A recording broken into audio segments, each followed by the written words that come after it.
What are the 3 mistakes you've seen people in communities make? Teaching shit they don't know. That's probably like number 1, 2, and 3. But like, let's start there. Basically, when you're creating a community, there's one of 3 P's. It's either from a past profession, it's from a past pain, or it's from a passion, all right? And so I would think about the who and the how in addition to whatever the P is. So the P is the first thing, and then I go a second level. So I'm gonna get a good visualization for this, but I've been working on it because the biggest constraint in the group is people can't pick their community. But you pick one of the 3 P's, that's level 1, that's the what. And we gotta figure out the who, right? Got to be more specific about the who. And then you've got the how. Are you gonna help them? If you have those 3 things, for the most part, you'll get 2 to 3 levels deep in terms of narrowing down the audience. The reason people can't grow their businesses is because they don't know how to say no to money. They can't say no. And so then what happens is they let 10 people into their group and they're all different people. And then they can't grow from there because all 10 people want different things. And so there's nothing can be systematized. Nothing is inherently valuable for everyone. And it becomes a complete clusterfuck, right? Because they can't say no to fast money today so that they get big money tomorrow. It starts with who you're trying to attract and then figure out what they're into and then associate as much as possible with the stuff that they're into with your brand and your business. That's it. Fundamentally, that's what you're doing. But if you consume my stuff, you know that I have a relatively nihilist. Looks like Hormozi's lagged out. Has Hormozi lagged out for you guys too, or is that me? Okay. Okay, Hormozi's gone. Lagged out. For those who don't know, my speciality is YouTube. I have 600K on YouTube. How regularly would you post on YouTube at 17K subs? I've seen both work, once a month, once a day. I started with once a day to get in the habit, but consistency isn't valuable unless you're improving. I see a lot of creators make a lot of stuff, but the stuff's bad. Like if you're going to be making consistently, at least every time you make, get a little bit better and get in front of them. All right, Hormozi's back. People were asking how to grow a YouTube channel as quickly as possible. I'll say this, to grow as quickly as possible, make tons of viral videos of you smacking strangers or whatever. But if you want to grow as well as possible that will make the most valuable thing, then you grow a little differently. Like I could grow faster on YouTube if I wanted to. I'll just tell you right now, the key part of all sales is creating deprivation, all right? So deprivation creates motivation. Like that is the inverse of motivation. Like you have the greatest motivation to drink water when you are the most thirsty. You have the greatest motivation to sleep when you are the most sleep deprived. And so the idea is that we want to increase the amount of deprivation, which means we have to both pin where they are and where they want to be. And we want to spread that gap as far as we can. Starting a group on Skool is the fastest way to start an online business. Good morning to the global population. We're here live at the SkoolGames mansion, and we're going to talk to some of the winners and see what it took to win the SkoolGames. 54.1%, or 1 out of 2 people who start a paid community on Skool make their first dollar. And the way we do that is because we give them the tools, the training, and the support to do it. Yo, the best part was the mansion. Welcome to the SkoolGames mansion. The mansion's insane. Look at this place. Yeah. Please tell me that I can't, that I won't, that I fail, that I'll never make it out, yeah. Please tell me all the bad, never good, fill my head full of every single doubt, yeah. Please say any negative thoughts, best pop value. off when I You've hear never people say seen I cannot. I anything get like off this to the before. top, proving everyone wrong, I won't stop to the top, so you better back off and get lost. We are live. Hormozi's having some camera issues. Yeah, why is this camera not working? What's up, everyone? This is as real as it gets. There we go. Yes, let's go. Yeah, right. Yeah, the fool. That way, people were like, "Is it recorded?" Yes, this is recorded. That was actually an AI. That whole thing was I'm not even real intelligence, just artificial. I'm the fucking aspartame of intelligence. Like, will cause cancer in the future. People want authentic Hormozi. There we go. That's right. The realist. The realist. How's everybody doing today? Everybody having a good weekend? I'm having a good weekend. I had a great weekend. All right, so let's talk about the SkoolGames real quick, and then we'll launch into some Q's and some A's. Does that work for everybody? All right, rocking. So overarchingly, Nate's still in the clear first place right now. He's triple number 2. But let's bring attention to number 2 through 10, because this is I think we were talking about this before. This might be the tightest 2 through 10 we've had in a while, and we're closing in the last 7 days of the competition, right? And so this is going to, it ends May 30th. Oh, so we still have more time. But super tight, and also like good numbers. I mean, I want to say 2 months ago, like the number 10 was at like 16, I think. And right now we're still, in March, I think. Yeah, look at the difference in numbers here, guys. Like I would say all of the numbers, almost all of them are better than 4 through 10 wouldn't actually make it on the leaderboard for this month. So I would say that that goes to show that, one, I think the ads addition has helped people, which is great. But I think that this to me shows a little bit of a culmination of a lot of the collective learnings. Like, we continue to learn as a community, and so we continue to get better. And so kind of standing on the shoulders of giants, like, what I would recommend you not do is remake the mistakes that other people have already made. Like, if you make first time mistakes, that's the game. And there's plenty of those for us to make. But for the love of God, don't make mistakes that someone else has already made just because you want to have your own personal scar. Just, yeah, that's my wise 2 cents of the day. But beyond that, 22K to 31K, all within a 9K range, really phenomenal. And again, from a lot of different things: influencer, AI stuff, attention, YouTube growth, Forex for women, okay, overnight celebrity system, financial mastery, like a lot of different genres, a lot of different avatars, just to show you that fundamentally the value of a community is in its participants, is in its members. So let's open up for some A's and some Q's. Unless, do you have any new feature stuff that you need to cover? No new feature stuff. One interesting thing to note is, I don't know if you remember, but a few weeks ago, this guy, Kai Nemza, was asking questions about how to monetize his audience. He had a gaming channel, millions of subscribers, was trying to sell how to get better at this video game. He was making no money for years, even though millions of subscribers he was trying. So he's created this no-brainer offer. He basically makes 4 thumbnails for you as part of his $9.99 a month deal. And then he's doing joint ventures with other communities. So it's a really interesting thing that he's doing. Oh, love it. Well, I'm glad. That's great. That's super good. Yeah. Yes. And this is just a great way to add more value. Like, basically, I'll take this second and then we'll open up the Q's and A's. Like, fundamentally, Kai could have had just a normal service-based business, because that's fundamentally what that is. I'll make you 4 thumbnails, whatever you get, 1 a week. But by adding in the community component, it just adds a whole nother level of value that's very little work for the amount of value that you provide in addition. And so now I don't want to, like, they buy for the 4 thumbnails, they stay for the community. And you guys notice this is a common theme, is like, you need to have that big sexy thing that gets people to say, yes, I'm going to click buy. But all of that emphasis is to then get into the real machine that we all know is going to suck them in long term, which is like the rest of all the, like, think about this for Kai. Everybody who's paying $1,000 a month for 4 thumbnails is interested in growing YouTube, has audiences they're trying to monetize. Like, think about the discussions that are happening in that room versus even, and this is a big one for everybody in terms of pricing. If he priced that at $99 a month, right? Now he would have gotten way more buyers. Now he'd have to outsource the creation of either like AI or some sort of Philippines or, remote VA type thing. And like, he could have done that. But the thing is the quality of that community, the stick rate on the $1,000 a month people, even with the same product, is significantly more valuable just because the conversation is happening in the room or the figurative room. So just a side note, price is something that has a bi-directional relationship in terms of buyers. Like, you might get fewer buyers, but you'll also get different buyers. All right. We will be taking questions from the chat today, guys. And the first one from Ivan. He says, joint ventures with other communities. How can I jump into this? Is there an avenue in the Skool community, or how can I get into joint ventures? I mean, fundamentally, an affiliate model makes sense for any business. I would prefer to have them, in my opinion, affiliates work in one of 2 directions, right? Either you have a mega influencer model, which is like KSI, Logan Paul, and Jake Paul doing Prime, right? Mr. Beast and Feastables, right? You have just 2 or 3 Keela and Sweat Out, right? Like big influencer, right? Or you do the many micro influencers model. Now, obviously you have other ones, but they're not partners. They're not owners. It's basically, you just need the cash flow and the association itself to be worth it. So believe it or not, Nike is actually a business that has many micro influencers. They just have many mega influencers, which is why they have a, $100 billion plus brand. But if you look at like a First Form, if you guys are familiar with that in the supplement world, like they have, 5,000 micro influencers that promote their products. And so I think it really, the magic exists on either polar end of this. You don't want to do like 3 JVs. You know what I mean? Like,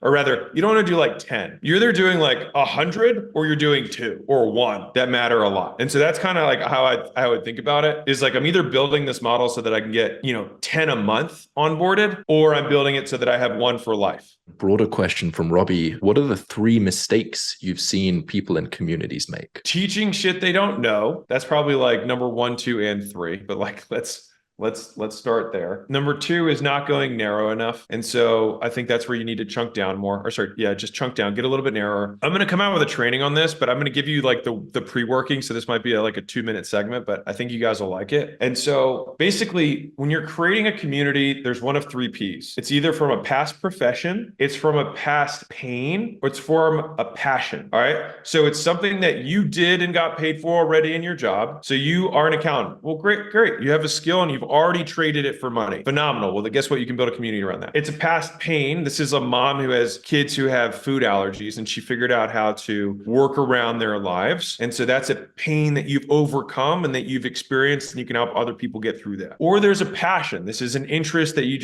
when you have your free time on the weekends, whether it's anime, like people are like, I can't, why not? Well, shoot, he's got anime shreds. So like, yeah, you can, right? So you like anime, you like video games, you like painting, you like music, you like fixing skateboards, you like whatever, right? Like there's something that you watch YouTube videos about in your spare time. Those are your passions. So you have one of those 3 things. Then underneath of that, it's like, okay, I pick which I'm a number 1, number 2, number 3. I'm a passion guy, I'm a pain guy, or I'm a profession guy. Fine. Then you go into like, if you remember in my offers book, I talk about niching down, which is like, I could have time management, then I could have time management for sales, then I could have time management for outbound B2B sales, and then time management for outbound B2B sales for garden reps, right? And so that's what you want to do is go 2 to 3 levels below the big thing. So it could be moms, but what moms, right? If it's the allergies thing, is it moms that are really young? Is it moms that are older? Or what age are the kids? And is there a specific way? And so I would think about the who and the how in addition to whatever the P is. So the P is the first thing. And then I go a second level. So I'm going to get a good visualization for this, but I've been working on it because the biggest constraint in the group is people can't pick their community, what they want it to be about. So I'm really trying to create a good framework for this. But you pick one of the 3 P's. That's level 1. That's the what. Then we got to figure out the who, right? Got to be more specific about the who. And then you've got the how. Are you going to help them? If you have those 3 things, for the most part, you'll get 2 to 3 levels deep in terms of narrowing down the audience. And then it gets really specific because if I said, hey, you're an accountant or whatever, and okay, great, you can help with accounting stuff. Tough, right? It's the whole market. But if you said, well, I help, I was an accountant, I can help 45-year-old single dads, because that's what I am, save for their kids' college by, right? So I actually probably add a goal in there, by my way of doing it. Now you've got a niche and you've got a clear promise, clear avatar, and this is what you do, right? And so those are kind of the 3 steps that I'm going to take people through in the I'm going to add it to the canon training that we have. But it's basically 3 P's. You'll circle down, you'll get your levels, and then you'll create a simple statement, which will help you build your description out. And then I'm even going to take the core 4 and simplify it even more for everybody, which is like, you reach out to people you have people who know you who reach out, and then you get in front of strangers, right? Which is basically outbound is step 1, inbound is from content is step 2, ads is step 3. Simplest way to explain it. Yes, there's agencies, yes, there's affiliates, yes, there's referrals, but in terms of inputs that you can control, those, and it's just a little circle that moves outwards. When you're poor and you don't know anybody, you start with the people you know. Everybody knows people. Then as you get a little bit bigger, people know you and they start reaching out to you. That's from content. And then at the end, you've already reached out to everybody you know, and everybody you know has already contacted you because they know about your shit. Then you get more people to find out about you, which you run through ads. Okay, that was my little, that's good. Coming to a video near you. I'm actually going to be recording it this week. So nice. Look forward to that. If I record it this week, it means it'll be in there like next week. So relax.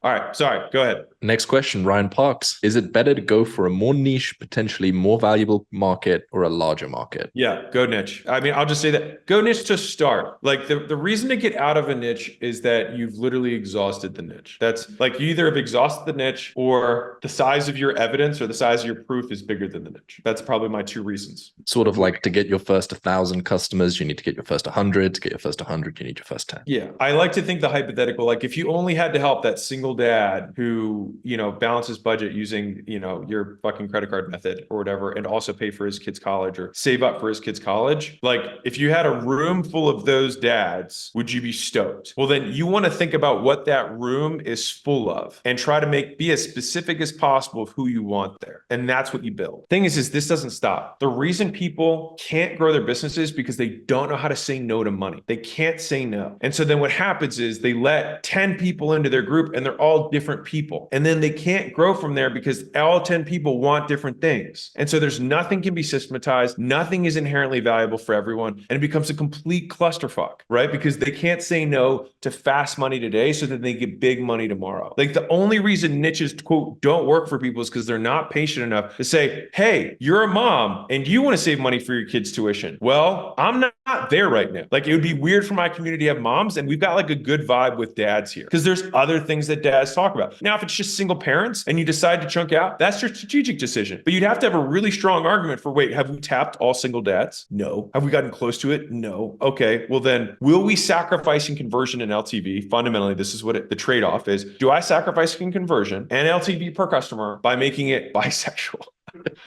And sexual, right? Anybody who's a single parent. And then the nice thing is that there's a math equation there. So as long as you can quantify what you're getting versus what you're losing, then you can just measure and see if it makes sense or if you think it's probable. Okay. Makes a ton of sense. Next question, Jamie. Unsure if I should change my free community to paid group or launch a new group to be paid. Honestly, there's people who've literally done both. To be clear, there's an additional fee for the extra group. So I don't want to seem like I promise your $99 isn't going to make a difference in my life, but I could see it as cleaner. Like if it were me, if I started to really understand how the free group is working and it's working as a lead magnet, what I don't want to do is kill my lead magnet, because it's like you kill the thing that created the group kind of deal.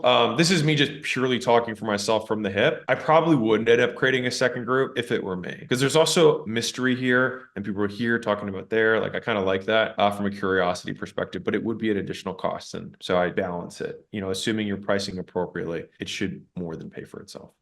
If you could start posting the current long form videos that you're doing daily instead of 3 to 4 times a week, would you do it? Or is there a point in giving people time to consume it? I don't know. I mean, I will say I personally lean towards quantity times quality is the output. That's the equation. And so there's not like, you're not going to reach all eyeballs on YouTube. There's tons of people who have never heard of Mr. Beast, like lots, right? And so you're never going to reach all the eyeballs on YouTube. Now, I would say that quantity, when you look at that multiplier, it's just that quantity can only go up so much, but quality can go up by a lot more than quantity can. And so like, could you go for, by that logic, could you do 1 an hour? Yes. The likelihood that you can get out 24 times 7 videos per week that's quality is really unlikely. And the only reason I say that is because we look at all the big content channels, like they're just not a single person's been able to do it. And so that's where the hedging against quality and quantity matters. And I think it depends whether you're in entertainment or education. I think you can put out more quantity as an educator than you can as an entertainer, because we need less special effects. And I have I think this week, actually, I think on Thursday, I have an update video that's coming out from like, hey, I made these 6 shifts in my content and this is what's happened. But I think I alluded to it before, like our book sales have doubled, site traffic has gone up 30%, opt-in rate's gone up, applications to the portfolio have gone up. Our actual subscribers absolute amount has gone up. And so TLDR, it has worked despite having some videos that quote underperformed. And so I encourage you to make more volume, not at the expense of quality. Motage, he says, Alex, I took action on your advice from last week. You said I need traffic, so I made a free community and started spending $200 a day Facebook ads. Now I'm getting free members for $3. I have a 60K credit limit. Also, will start making content with my Lambo. My goal is still 0 to 100K per month in June. If you were in my position, how would you convert the free to paid? Or would you run ads directly to the paid community? So if I were like, how do I make the absolute most amount of money? This is what I would actually do. I would run your ads like you are. You're getting $3 group ads. I would add in some sort of qualification thing if I can. If I can add the qualification of people who are qualified, I would add in an onboarding call. The onboarding call I'd use as a sales call. In the beginning, the first 10 or 20 calls would truly be an onboarding call, and I would ask them what they want. Most and the best upsells are going to be speed and automation, as in like, how can you get me what I want faster? How can you do the work for me? And if you want, how can you make sure that I guarantee that I hit it? Just literally the reverse of the value equation. How can I reverse risk? How do I make it faster? How can I make it easier? Right? So there's the upsells that exist. From there, I figure out which do I index on: speed, ease, personalization,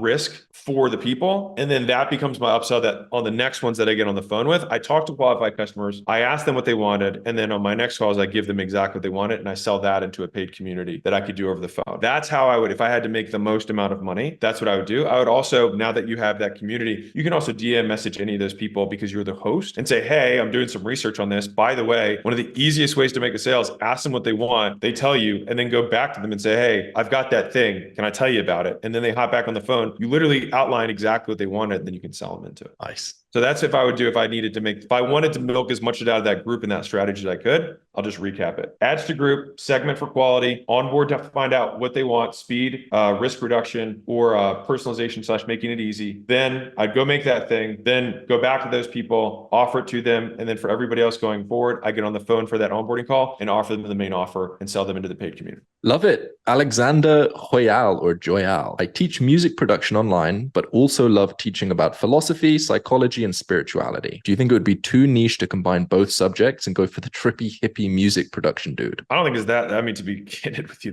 I don't think that's that crazy of a niche. I think there's tons of hippie dippy music people. So I think it's a lot of music people also like these things. I would say this, my recommendation, make it about music, and then things that organically come out of it, for lack of a better term, they'll fuck with how you see the world, and they'll be cool with that. Like if you notice publicly, I've never once on any channel said I talk about philosophy. Never. There's not any of my descriptions, any of my bias. But if you consume my stuff, you know that I have a relatively nihilist. Looks like Hormozi's lagged out. Has Hormozi lagged out for you guys too, or is that me? Okay. Okay, Hormozi's gone. Lagged out. Sorry about that, guys. I'm sure he'll be back in a second. R.I.P. Alex. Are we gonna host a school funeral? Samin, that is morbid. Oh no, we have lost him. Mr. Hormozi. Your turn. Go Kirby. No, I can't take the spotlight. This is not about me. But if Hormozi's not coming back, I've got no other option. The panic. All right, let me message him. Lost power. Powering the computer back up. God, people said they wanted authentic Hormozi. This is authentic Hormozi. All right, I'll do one question. You've got this, Kirby. Ask one question. I'll do a question. For those who don't know, my speciality is YouTube. I have 600K on YouTube. Audience monetization. I've made $1 million from communities. How regularly would you post on YouTube at 17K subs? I've seen both work. Once a month, once a day. I started with once a day to get in the habit, but consistency isn't valuable unless you're improving. I see a lot of creators make a lot of stuff, but the stuff's bad. Like if you're going to be making consistently, at least every time you make, get a little bit better. How to make 100K YouTube fast? Well, you want to find an area where you can make content that people really want to see that nobody else is making. High demand, low supply. That's how you build an audience quickly. How do I rank number 1 on SkoolGames? I'm number 4 now. Well, there's 4 levers. There's traffic, there's conversion, there's retention, and there's price. Try increasing the price. Try get more traffic. Try improve your about page. Retention doesn't matter too much because you're only trying to win the SkoolGames this month. Although retention is very important long term. For now, just try to get more traffic. Try to joint ventures like Kai is doing. I think that's probably the quickest way to get more traffic. Find somebody that has the group of people you want to get in front of and get in front of them. All right, Hormozi's back. There we go. Sorry about that. My power went out from my building. So that was exciting. I know. You guys were probably like, oh my gosh, did his power go out? All right. So we were talking about, I lost track. We were talking about. You don't mention philosophy in your bios. Yeah, I don't mention it. So I think that's what gives you kind of the uniqueness of you as a creator, as an educator. It's kind of like, I consider those like little side quests, but I think the main quest for me is business. And I just let that just be kind of the decoration along the way. Nice. That makes sense. People were asking how to grow a YouTube channel as quickly as possible. I'll say this, to grow as quickly as possible, make tons of viral videos of you smacking strangers or whatever. But if you want to grow as well as possible, that will make the most valuable thing, then you grow a little differently. Like I could grow faster on YouTube if I wanted to. I mean, literally, that was my last piece of content. It's like I did some stuff to get more views, and like very easy at a certain point to just go crazy viral with stuff. Like talk about trends, make controversy. It's just like, do you want that to be what you're about? Because people are going to associate your content with you and the brand that you create. And so for me, the question really starts with what kind of brand do you want to associate? What are the associations that you want to have with what you're trying to build? What's the audience? Who are you looking for? So it starts with who you're trying to attract, and then figure out what they're into, and then associate as much as possible with the stuff that they're into with your brand and your business. That's it. Fundamentally, that's what you're doing. You make as many positive associations with the things that they already like, with the thing that they don't know, which is your company, until eventually you can remove those positive associations they have from the past. And the only thing that they will have left is your brand, but they will continue to maintain that positive association with you and be more likely to purchase your products and services at a premium price. Mic drop. Like, instead of trying to make good content, try and solve problems for your avatar. Like value, whatever. Like fundamentally, value is how do I make it easier for you, faster for you, or less risky for you to get where you want to go? That's it. And so it's like, the nice thing is that there's a zillion questions. And I will give you this because I said it before, but I'll say it again. In the beginning, when you have 10 views or 100 views or 88 views on a video and it's been up for a week, that's free views. And right now you're in your fucking basement and no one's talked to you, but 88 people watched 10 minutes of a video that you made. Like, that's great. And it's crazy because in the beginning, it feels like they're all faceless, nameless people, but like, they're real people. And like, if you see them in public, it's very confirming, but I promise you, they're real on the other side of this. And so you just have to imagine. And then when I started my YouTube channel, I started at 0 too, like not that long ago, without really a brand. I had accomplishments, but I didn't have a brand. I just imagined what I used to do when I would try and get 25 people into a room when I sold weight loss. It was like a week or two of work to do that. And so the idea that I could do that for free, I was like, I'm cool with this. And so I think if you can get in that headspace, it'll make it a little easier for you. Ryan Duncan is asking, do you think Skool is community first and education second? And for background, Ryan has a community at skool.com/gif. It's $1 a month. There's no education. It's just banter and it's just fun and it's growing pretty well. So I guess he's asking, like, how do you balance having a really like a community and culture versus education? So let me just define the difference between entertainment and education as I see it. Education seeks to change behavior, right? Which is like, if you learn something, you have the same condition and new behavior. I'll bet you that there are people who are in that gift community who make better gifts as a result of doing that. And it probably got funnier marketing, like they've changed their behavior as a result. So they are learning things, to be clear. Entertainment, the purpose of entertainment is to continue consumption. Like, entertainment is actually like a self-licking ice cream cone. The only goal of entertainment is to keep someone watching the entertainment. That's it. And ideally to watch another form of entertainment from the same thing, right? And so that is the difference between education and entertainment. With entertainment, we're not really changing anyone's behavior besides getting them to keep watching entertainment. Education, we want to change behavior outside of the content that they're consuming. And so in terms of like, what is Skool after, like, we're creating a platform that people can do whatever they want with a community. Now it's named Skool, and that's because we think we want to facilitate people to teach other people the things that they've learned, and for people to teach what they want to teach and people to learn what they want to learn. But there's also going to be people who use that same platform to entertain. And I don't think there's anything wrong with that, to be very clear. We're a platform, you know what I mean? And we enable people to do whatever they want with a community, as long as it's legal. Like, my fucking disclaimer out there. Yeah. All right. William says, I have a free community, 150 members. It's not very active. I have a paid group with 6 members who paid $1K for lifetime access. I need to keep the lights on, so I need sales as soon as possible, and I'm wondering about pricing. Should I try get more guys in at 1K or do something like $297 per month with lifetime access after a certain period? I like that. But to be fair, $297 per month with lifetime access after a certain period just means a payment plan for lifetime access, just to be clear.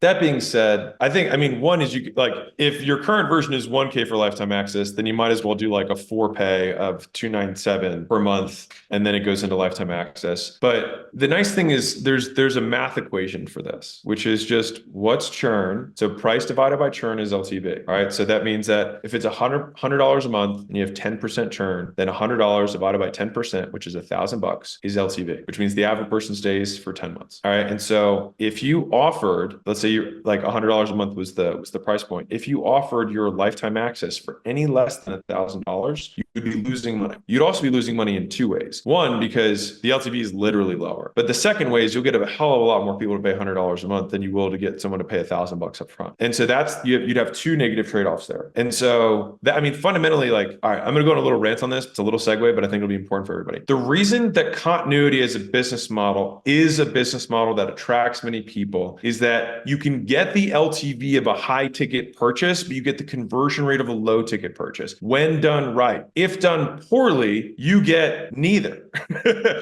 You get the conversion rate of a low ticket offer, but you're not going to get the LTV. And so then that gets in the way in terms of your ability to acquire customers. But the perfect world scenario is it costs me $20 to get a customer who pays me $20 a month, and they pay that for 10 years. That's when you have alchemy. That's when you start just printing money. Because imagine a world where you would sell $20,000 items over the phone. You would make a shitload of money. Of course you would, right? Well, I guess that'd be $2,400, but you get the idea, right? If it was 10 years at 20 bucks a month. Okay. If you could sell the amount of people that you could sell at 2,400 at $20, you would make an absolute killing. You would just wait for that to stack up. And that's fundamentally what continuity allows you to do, is you get the LTV of many, many, many purchases, but you get the conversion of low ticket. Okay. Big point number one. So if you're trying to decide, I need to make money now, then you always have, I'll be honest with you always have to solve your immediate concern. If you're like, I need to like pay rent, pay bills, then you got to sell what you got to sell. I'm not going to pretend to be on some ethical high horse here. Like like every entrepreneur has done some like read Shoe Dog by Phil Knight, and you'll see like some crazy stories of stuff people did to keep the lights on. If you want to sell 1Ks in the beginning right now, fine. Like I have no issue with it. I would prefer you go hard on it and get like, and just say, I'm going to do 50 people and just say like, you guys are the 50 founding members. Give yourself some runway so that you can actually experiment and get a little bit ahead of this. Because if all of your bills and your lights and whatnot are dependent on this one group, then like that gets tough and the pressure gets like, people can smell the desperation, which is also why I like having like a job and then do this in the other times until you get it going to replace your income. But if you've already made the move, then like you just got to go ham and get as many people into the 1K thing as you can. I think 1K lifetime is not a bad offer. I don't know what you're offering, but I guess generically 1K for a lifetime, anything's not that bad. Kai, the thumbnail guy, is asking, how can I shift my offer to make it scalable? I already have too many clients, but I need more to win the school games. That's fine. That's fine. Do you need infrastructure, man? Now you're in a service business now. And so I would say like, basically you have two directions that'll make this work, right? So direction one is that you kind of like look at, and I would recommend doing this, which is basically AI assisted. And I want to be clear, like you want to lean into and embrace technology, not be afraid of it. And at a 1K price point, you're not going to be able to say like, we're super specialized graphics design, uber premium thing. Right now you have your brand, which is getting the conversions. And so I'd rather you have like 2 or 3 people that you've taught kind of your methodology on how to use the tools that you do to crank out thumbnails. And then what you do is you approve them and you give them edits. So basically you are the first 2 or 3 rounds of edits with the cut. Because for you to, like I do it too. Like I'm like, I don't like this, move this around, blah, blah, blah. And that takes like 10 seconds, right? And then they go do the work and they bring it back to you. And that's fine. And I think like you could probably crush all of them in like 4 hours if you had it structured that way. And you could probably like crush it. And by the time, like if they used AI stuff, you could probably like go through like 3 guys worth of all of their stuff. And then they'd like go get their feedback. And by the time you've finished with the last guy, you probably like do the second round edits because of how fast things are. But that's what you have to be thinking with now, is that you need to embrace team and embrace technology in order to scale this. Also, if you like want to quote win the school games, you can delay the start date. That's smart. I remember the last one day you mentioned templates as a scalable way for delivery. Do you think that could apply here? 1,000%. 1,000%. Also, once you figure out, so we're actually learning this, and once I have like we're in the process now. Like when we look at our own thumbnails for education, at least, because I consider ourselves not entertainers. Like you really only need a handful of kind of templates that work. It's like, okay, if I'm just doing a direct to camera thing, then it's like usually me with a quote tends to do okay. So that works there. And if it's me with a whiteboard, then now we haven't nailed the whiteboard one yet. Like we get killed on CTRs on that, but it's really deep and people really like the content. So I'm still figuring that one out. And so like, I know that the me with a quote card works. That's like, I have one, I think I need like 3 more for the different styles of content we have. And so I'm working on it, but I 100% believe that templates are a good solution for this. Mike is asking, should I add an outro to my YouTube channel telling people to watch the full video in my free group? I think it's basically, how do I call to action from a YouTube channel to get people inside of my free group? I think 2 things that matter most. One is an integrated CTA. I only do like 1 per video. I probably could do more. You could probably do 1, you could do 2. For everybody who's like really worried, this is kind of funny. There's a lot of like the creators who get so worried about like retention and all of these things when they put a CTA in their video. And it's like, motherfucker, the reason you built this audience was to direct them somewhere. Like, unless you're just trying to like likes ain't cash, views ain't cash. Like, don't forget why you started this. And so I just like, you make trades when the trade is worth it. And if you're trading future views for cash today, as long as that's the trade that makes sense for you and the economics, like if you don't want to do the integrated CTA because you don't think the money makes sense, then don't do it at all, or do it because it makes sense and then realize the fact that that's the trade you made, right? And then 2 is just making sure that really clear CTAs all around. So the YouTube descriptions, your profile bios, things like that. I've gotten like less and less fancy about this. I just say like, who you are, go here. So like, if you look at mine, it just says like business owners go here, people who want to start a business go here. And it's just Skool and acquisition.com. Like, it's really clear. That's it. And I think that people who want to find out more, they just go there. As I analyze my own behavior as a consumer of stuff, if I'm like, oh, this guy's interesting, I literally just look at description. And if it says, hey, if you're looking for this thing, go here, I just go there. Like, it's pretty straightforward. Sayif is asking, how do you make sure that your content isn't repetitive? Oh, so big thing here is, and obviously for education, this is super important, because entertainers, they basically make shit up, and there's always an unlimited amount of things you can do. But if you're like trying to teach, a channel about teaching algebra, like, fuck, what do you do to teach algebra? The idea is you want to think about different examples. And so like, I can think of the same lesson of niching down, and I still have to talk about niching down every week. But the idea is that I have to use a different example or a different context every time, because fundamentally, like, the principles of business are like actually fairly straightforward. But it's just like, wait, is it different here for realtors? Is it different here for communities? Is it different here for investment bankers? How does it work in real estate? How does it work in insurance? Like, wait, but I thought, so it's really applying principles in new contexts. And then just like the levels of niching down, the context, it's like, okay, well, there's industry, but then there's within industry, within time period, within geographic area. Like, there's always kind of like, as you niche down the content, you can be more and more specific in terms of how not make it repetitive. When closing and somebody asks you, do you have examples of people you've worked with? What do you say when you don't have examples of people that you've worked with? So go watch my mega influencer video. I hit on this, and I hit on this last week too. Like, every position has an advantage, which means that if you don't have any customers, then the advantage that you have is that you're going to give more personalized attention, VIP access. You're going to get them a discounted rate because they're new, blah, blah, blah, blah, blah, like in exchange for testimonial. Like, you're going to do all this stuff. Now, if you're trying to charge full boat and you've never done this before, you're fucking dumb. Do it for free. Do it for 10 people. Get fucking testimonials, because you're going to mess up because you've never done this before. Learn from the first 10 people. And then when you do want to pitch, you'll never have that problem. I'll be really honest with you. I've never sold something in my life I didn't have testimonials for. Not once. Because it's such a pain in the ass. It's such an obvious thing that someone would bring up. Like, well, do you have anybody else? No. Well, okay. Well, why don't you do it for free first? Go get your testimonials and do it in exchange for them, because you're making money on them in the future. And you're still going to learn so much from these people. Well, like, how do I know they're going to be committed? If you really can't get them to be committed, that's like shame on you. But besides that, you can give a penalty and say, listen, if you don't follow the shit, I'll charge you. So give me a card. And if you don't show up to our calls or you don't do the stuff I tell you to do, I'll bill you at the end. I came up with the in-between, which was donate $500 to a charity of your choice. You're not paying me, you're paying a cause, and then do this. That way they felt like they were still transacting in some way. But because people are fine giving money to a charity, even though I was the charity at the time, not like I didn't take the money. I'm saying like they donated something else, but they're okay helping somebody else in need, not you.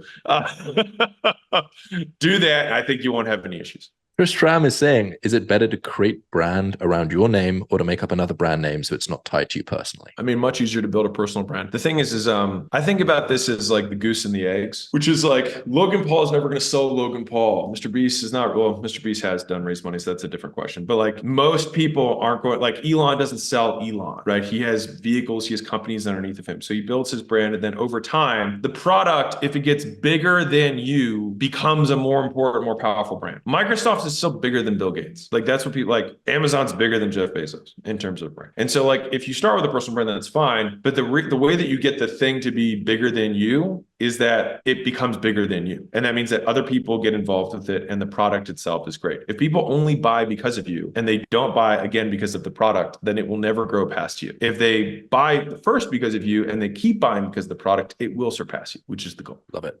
Ivan Abreu, I just started a leadership consulting company for team leaders. I've noticed the leadership consulting world is full of older people, like 45 to 60. I'm 35, and I see the value in leadership development for young people. How would you approach setting myself apart from the older people? So you want to do leadership development for young people and you don't want to do leadership development for old people. What's the problem? Just like, we'll just target young people. Like, I mean, it sounds like it's like we were talking before, like what age accountant are you going to help do what, how? And so that really just comes in all of your messaging that you talk about, like in your profile about and the things you give away, the problems that you're trying to solve. Like, I'll say it this way. It will be clear who you're helping based on the type of content you're trying to make. Like if you're talking about how to be a leader, just take an extreme example, like how to be a leader at the lunch table, clearly not talking not really talking to old people. Like how to be a leader in the cafeteria. Like probably not geared towards older people, except really old people who have cafeterias. So it's like, you know, the geriatrics. But like, you know what I'm saying? Like if you can pick the topic, it gets pretty clear who you're going after. So I think if you just make the topics clear in and of themselves, like the avatar will self-select. Samin is asking, at what point would you consider launching a downsell and taking focus away from the main product? Probably never. I don't want to say never, but like you got to make a really strong argument for me for like 9 times out of 10 downsells are just distractions. Like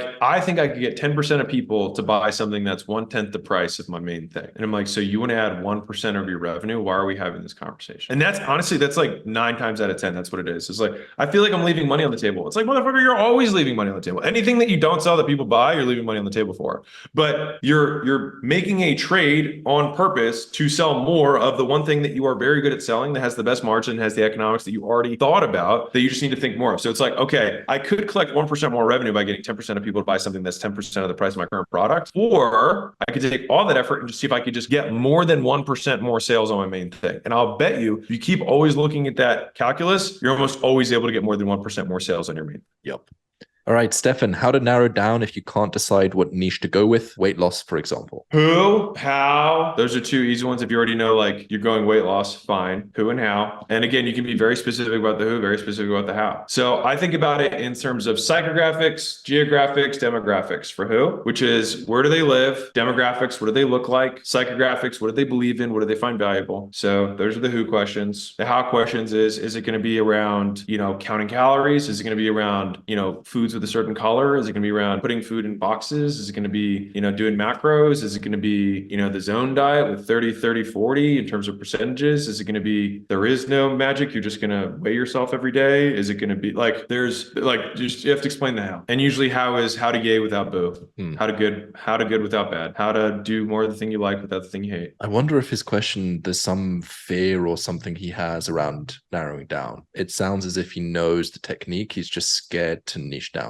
Yeah, this is why most people don't make money long term, is that they can't say no to money. It was what I started this whole thing with. It's like you said, what were the mistakes that people make? Is they try to teach stuff that they don't know, and they try to sell to everybody, and you're gonna lose. Like unless you want to be like you have to. So I think one of the things I've done fairly well, this is me trying to not sound self-aggrandizing, but is looking at what does this look at 1,000x? What does this look at 100,000x? And then taking to its natural extreme, is that the business that I want? If that's not the business that I want, then I don't want to start walking down that path now. And so unless you like Weight Watchers, Nutrisystem, Jenny Craig, the big mass market weight loss companies, then who truly service everyone, then I mean, to be fair, Jenny Craig's mostly women. Like there's, you know, even then they still went down. Like weight loss is so big. Pun intended. The industry of weight loss, the people in weight loss are so big. You have to cut down. You have to cut down. And I'm assuming, I don't know what the price point that you're doing with this here, but if you have any element of service, you're going to cap your capacity far earlier than anything else. So this is my encouragement to you. I'll just tell you right now, because everybody in fitness underprices, just raise your prices. I'll just tell you right now. If you any service level whatsoever, the price point that's going for people who actually make money doing service in fitness is usually around $3,000 for 12 weeks, 12 to 16 weeks. So that means they're charging between like $700 and $1,000 a month. And then on the back end, they downsell people into like $200 to $300 a month for continuity and maintenance. If you want to know the model, that's the price points. If you're doing one-on-one. Interesting.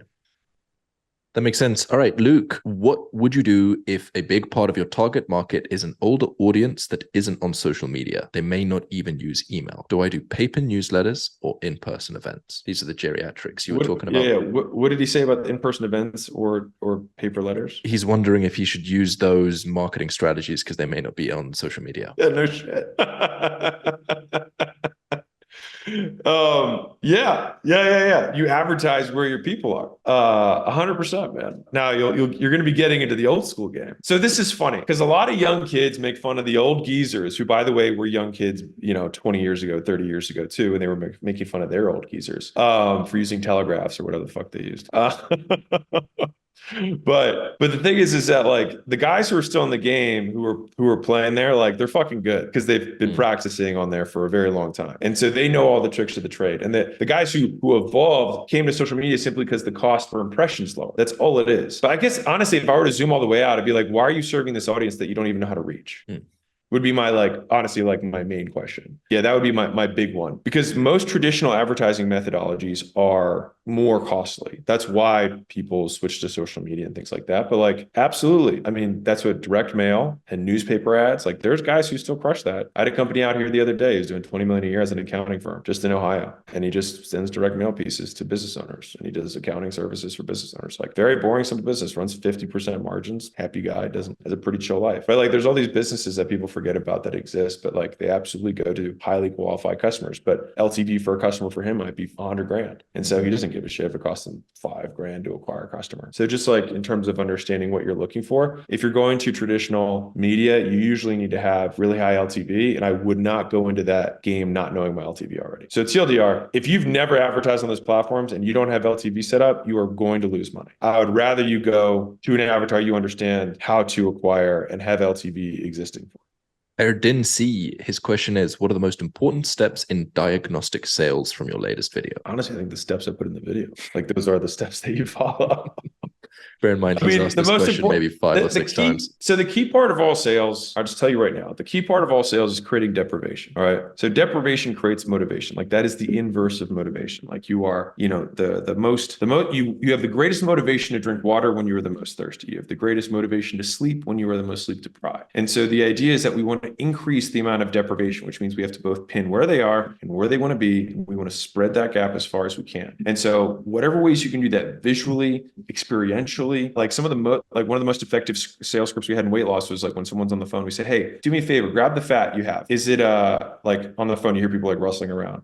Can you grab it or can you pinch it? Is it 1 handful or 2? And they're sitting there and we haven't told them to let go of it yet. And we're how long have you been dealing with this? Right? Fuck yeah, it worked. And so the idea is how can we make it real? How can we make the pain that someone's experiencing real? Because the thing is people are really good at numbing themselves. They're really good at putting it in the back of their mind. What we need to do is reprioritize the pain. We just like in the political season, whatever people are talking about becomes the main agenda for the election. Think the same thing, just on a micro level with the sales call. They come into the call with kids screaming, whatever else is going on. And in that 30 minutes or in that hour, we need to basically control the media around them so that this becomes the number one problem in their life. And that all problems, as many as we can, stem from this one problem, which is man, if you were your high school weight, would you be dating somebody different? Would you be moving up in your job differently? Would you feel better, right? Would you be proud of yourself when you look in the mirror? Would you have discipline that would carry over other things that you're trying to do? Yeah, probably. So would you say that the fact that you haven't been able to lose weight for the last 10 years is the reason, is that every day you look in yourself in the mirror is the evidence that you can't commit yourself to anything, and you remind yourself every day and you try and put it out of your mind that that's not the truth, but you know it is? Well,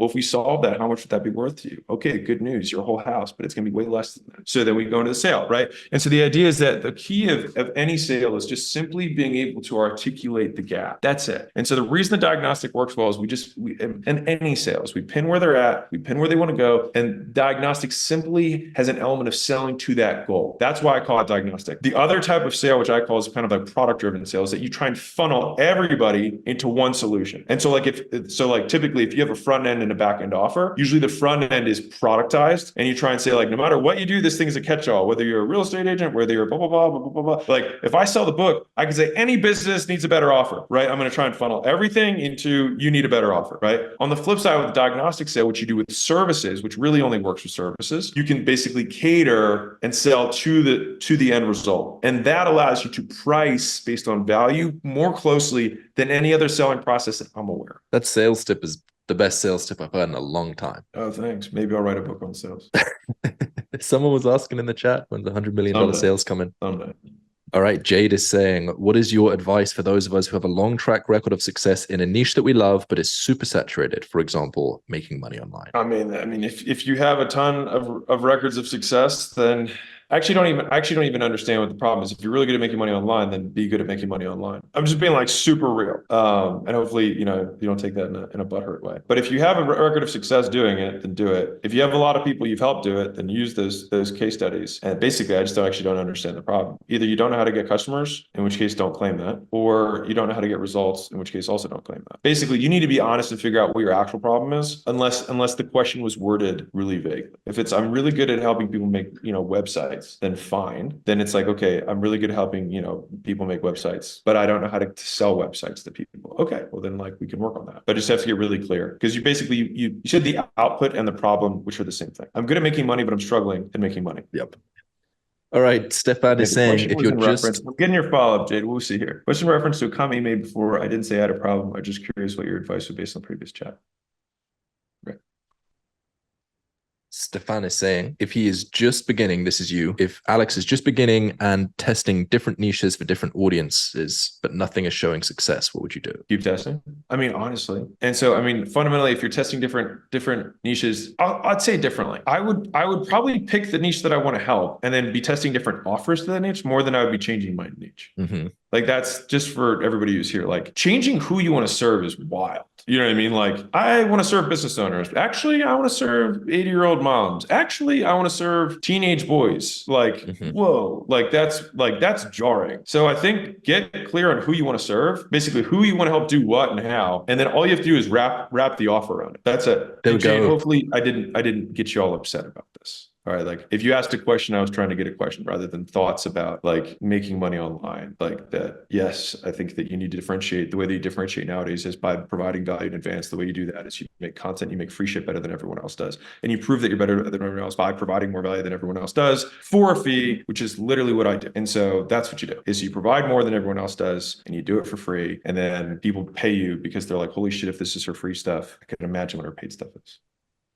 That's what I would do. Final question. What's one thing that you're excited for that's coming up soon?